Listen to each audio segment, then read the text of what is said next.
ዓለማችን ላይ እጅግ ስኬታማ የሚባሉ ሰዎች በጣም ለፍተው የሚሰሩ ሰዎች ሳይሆኑ በብልሃት የሚሰሩ ሰዎች ናቸው። ይህንንም እንደ ስንፍና ልትቆጥሩት ትችላላችሁ። ነገር ግን ስትራቴጂክ ሌዚነስ ይሉታል። የታቀደበት የተጠናበት ስንፍና እንደማለት ነው። ምንም ነገር ሳያረጉ መቀመጥ ሳይሆን ያላችሁን የተገደበ የሚባለውን ኤነርጂ ለሚያስፈልጋችሁ ወይንም ወሳኝ ለምትሉት ነገር ብቻ ማዋል ማለት ነው። በጣም ብዙ ዓላማ ያለው ነገር ግን ሰነፍ የሚባለው ሰው ስራን ሳይሆን እያስወገደ ያለው የማያስፈልግ ስራን ያስወግዳል። ከጊዜ በላይ ውድ የሆነውን ሀብታቸውን ይረዱታል። ያም ደግሞ ሊሚትድ የሆነው ኤነርጂ ነው። ይህም አመለካከታቸው ደግሞ በህይወታቸው ትልቁን ክፍያ እየከፈላቸው ይመጣል።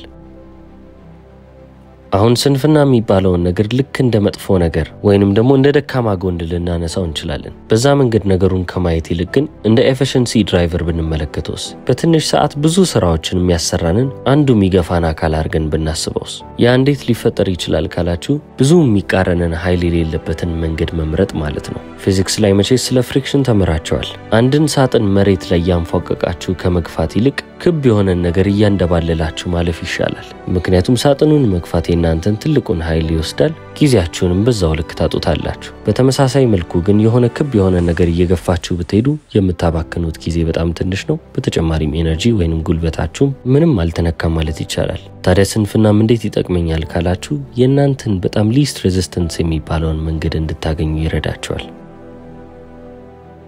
ለምሳሌ ሁለት አንድ አይነት ግብ ያላቸውን ሰዎች እናንሳና እንመልከት። ሁለቱም የኦንላይን ንግድ ወይንም ቢዝነስ መጀመር ይፈልጋሉ። ታዲያ አንደኛው ሰው በሳምንት 80 ሰዓት ይሰራል። ሁለተኛው ሰው ግን ያስፈልጋል ብሎ ያመነው ነገር ላይ ብቻ ይሰራና አላስፈላጊ ብሎ የሚያስባቸውን ስራዎች አይሰራም። ወይ ለሌሎች ሰዎች ይሰጣል፣ ከነጭራሹ አያስፈልግም ብሎ ሊተዋቸውም ይችላል። ታዲያ እነዚህን ሰዎች ከ6 ወር በኋላ ተመልሳችሁ ብታገኟቸው ሰነፍ የተባለው ሰው ኦቶሜትድ የሆነ ወይንም ደግሞ በራሱ መንቀሳቀስ የሚችልን ንግድ መስርቶ ቁጭ ይላል። የመጀመሪያው ሰው በሳምንት 80 ሰዓት የሚለፋው ደግሞ አሁንም ራሱን ከስራ ብዛት የተነሳ ጫና ውስጥ ከቶ ስራ እስኪያቅለሸልሸው ድረስ ሰልችቶት ቁጭ የሚል ሰው ይሆናል። የመጀመሪያው ሰው አልለፋም ወይ ካላችሁ በደንብ ለፍቷል። ነገር ግን ባለፈውም አንድ ቪዲዮ ሰርቼላችሁ ነበር። በለፋ አይደለም በበረገደ ነው ይሰኛል። ተመሳሳይ ነው። ልፋት ላይ ትኩረት ከምታረጉ ያወጣችሁትን ጉልበት የሚተካላችሁን የሆነ ጥቅም ያለውን ነገር ብቻ አስቡ።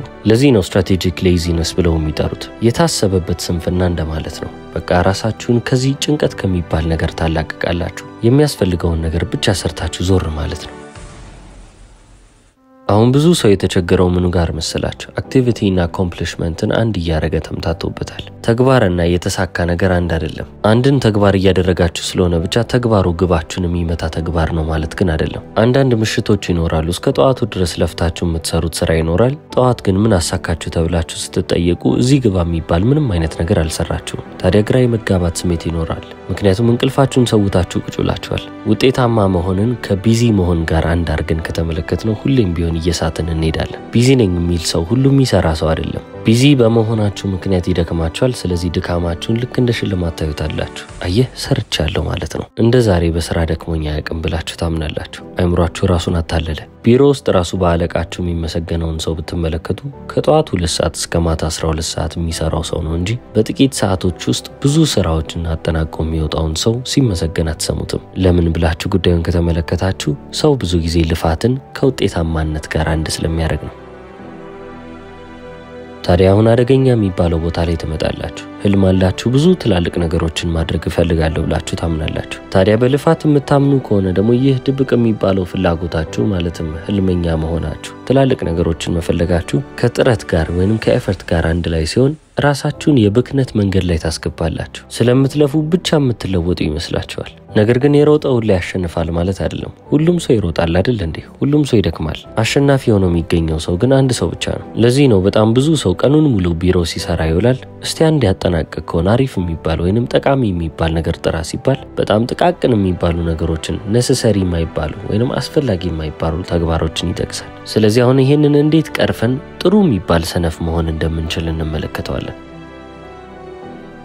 የመጀመሪያው ዘ 80-20 ሩል ይሰኛል። 80 በ20 ህግ ማለት ነው። ከዚህ በፊት በሰራሁት ቪዲዮ ላይ ስለዚህ ህግ ትንሽ ነገር ብያችሁ ነበር። በህይወታችሁ ውስጥ የምታደርጉት 80% የሚባለው ጥረት 20% የሚባለውን ውጤት ይዞላችሁ እየመጣ ቢሆንስ? ይህ ማለት አብዛኛው የምትሰሩት ነገር እንዳለ የማይጠቅም ወይንም የማይረባ ስራ ነው ማለት ነው። በተመሳሳይ ሁኔታ ፕሬቶ ፕሪንሲፕል ወይንም የፕሬቶ መርህ የሚባል ነገር አለ። 20% የሚሆነው መንስኤ 80% የሚሆነውን ውጤት ይዞ ይመጣል ይላል። ይህ ማለት ምን ማለት ነው? በህይወታችሁ የምታደርጉት 20% የሚሆን ነገር የህይወታችሁ 80% ውጤት ነው። ይሄ አሁን ዝም ብሎ ተራ የሚባል ኮንሰፕት ብቻ አይደለም፣ በሳይንስ የተረጋገጠ ነው። አሁን እናንተ መፈለግ ያለባችሁ የህይወታችሁ 20% ወይንም ደግሞ ያቺ የውጤቶቻችሁ ሁሉ መንስኤ የሆነችባችሁን 20% እንዴት መጠቀም እንዳለባችሁ መለየትና ማወቅ ብቻ ነው። ያቺን 20% ካስተካከላችሁ ውጤታችሁ 4 እጥፍ ሆኖ ይመጣላችኋል ማለት ነው። ትላልቅ ግብ ያላቸው ነገር ግን ሰነፍ የሚባሉ ሰዎች ሁሉንም ነገር አስተካክዬ ወይንም አሻሽዬ ልስራው ብለው አያስቡ።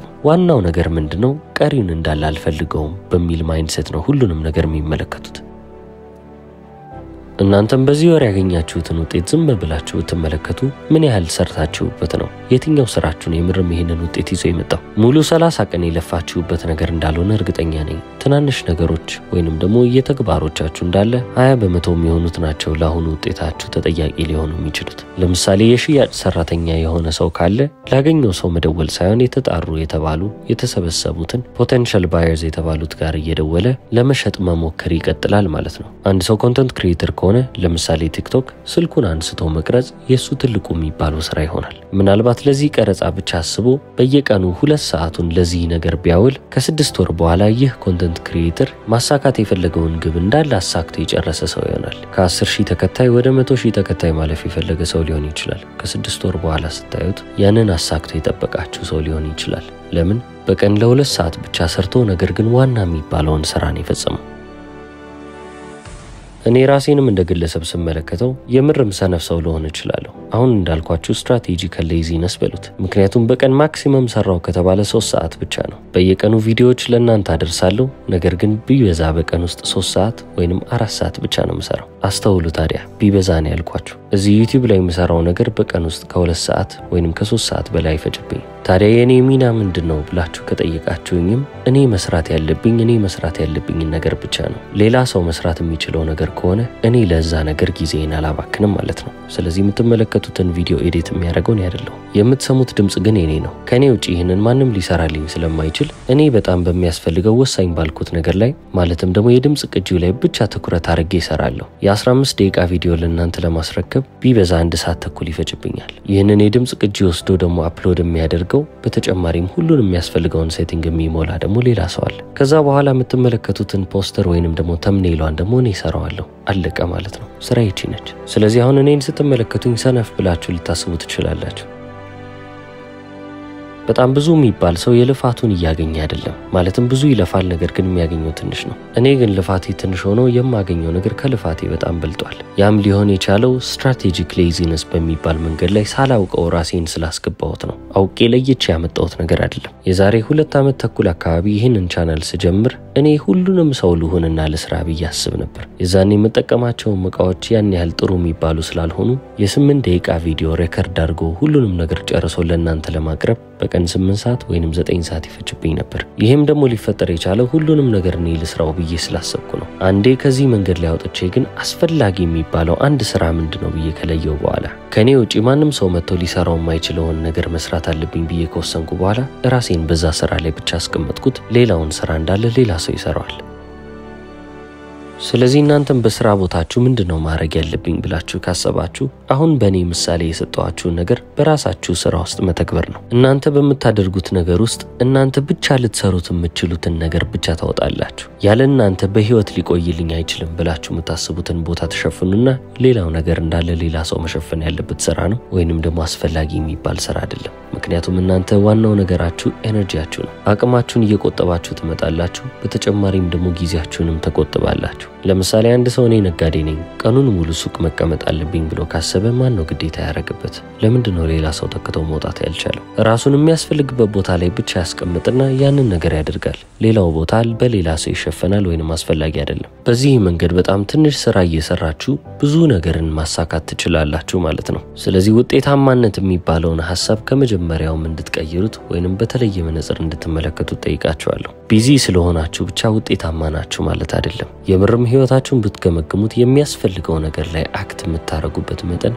በጣም ትንሽ ነው። በማይረባ ስራ ግን ተከባችኋል።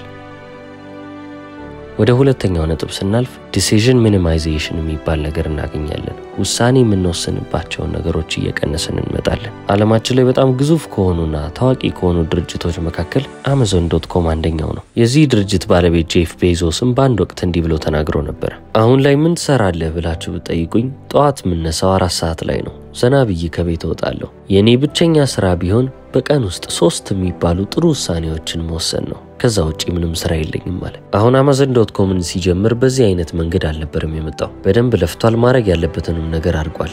ነገር ግን አብዛኛውን እድሜውን ያጠፋው ምን ላይ ነው ካላችሁ ጠቃሚ የሚባለውን ነገር በመስራት ላይና ጥቂት ነገር ግን በጣም አስፈላጊ የሚባሉ ውሳኔዎችን በቀን ውስጥ እየወሰኑ ማለፍ። በጥረት ያወራነውን ነገር በውሳኔ መድገም አለባችሁ ማለት ነው።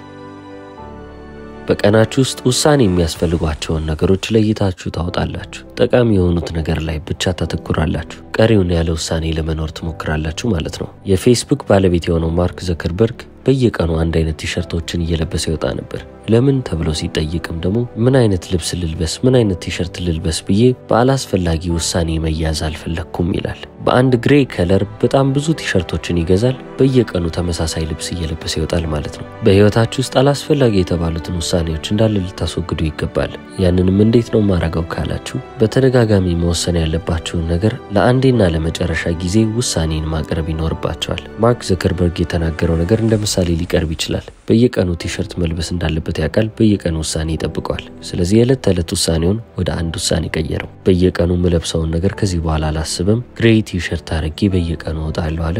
ውሳኔው ተፈጸመ። ስለዚህ ነገ ጧት ተነስቶ ምን አይነት ልብስ ልልበስ አይልም።